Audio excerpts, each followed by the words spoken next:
Praise the lord. అతి శ్రేష్టమైన యేసుక్రీస్తు నామములో మీ అందరికీ ఉదయకాలపు శుభాలు తెలియజేయుచున్నాను. ఈరోజు దేవుడు మనకు అనుగ్రహిస్తున్న అతి శ్రేష్టమైన వాగ్దానము కీర్తనలు 145వ అధ్యాయము 19వ వచనాన్ని చదువుకుందాము.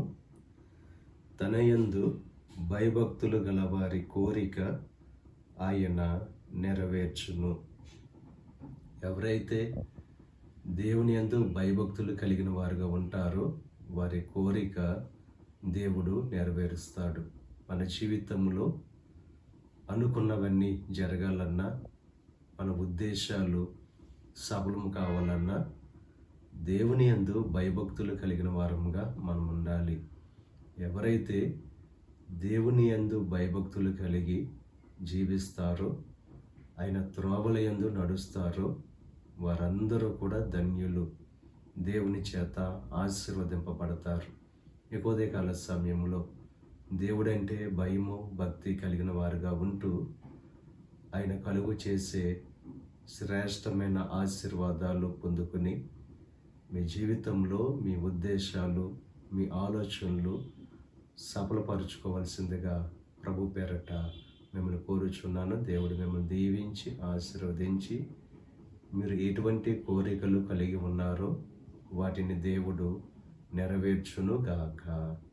ఆమేన్. ప్రార్థన చేసుకుందాం. పరిశుద్ధుడా, మహోన్నతుడా, కృప కలిగిన దేవ, ఈ ఉదయకాల సమయంలో అనుగ్రహించిన అతి శ్రేష్టమైన వాగ్దానాన్ని బట్టి నీకు స్తుతులు చెల్లిస్తున్నాం దేవా. నీ యందు భయభక్తులు గలవారి కోరిక నువ్వు నెరవేరుస్తానన్నావు. ఈ వాగ్దానాన్ని ప్రతి ఒక్కరి జీవితంలో నెరవేర్చండి. ఈరోజు తలపెట్టిన ప్రతి కార్యాన్ని సఫలం చేయండి.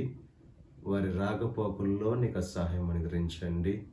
ఈ దిన ఆశీర్వాదాలు ప్రతి ఒక్కరి మీద మెండుగా కురమరింపచేసి నీ దీవెనతో నింపి నడిపించమని యేసుక్రీస్తు నామం పేరట వేడుకొనుచున్నాం తండ్రి. ఆమేన్. తండ్రి, కుమార, పరిశుద్ధాత్మ త్రియేక దేవుని యొక్క కృప సదాకాలం మనకు తోడై ఉండి దేవుని యొక్క దీవెనలు ఆశీర్వాదాలతో నింపి నడిపించును గాక. ఆమేన్.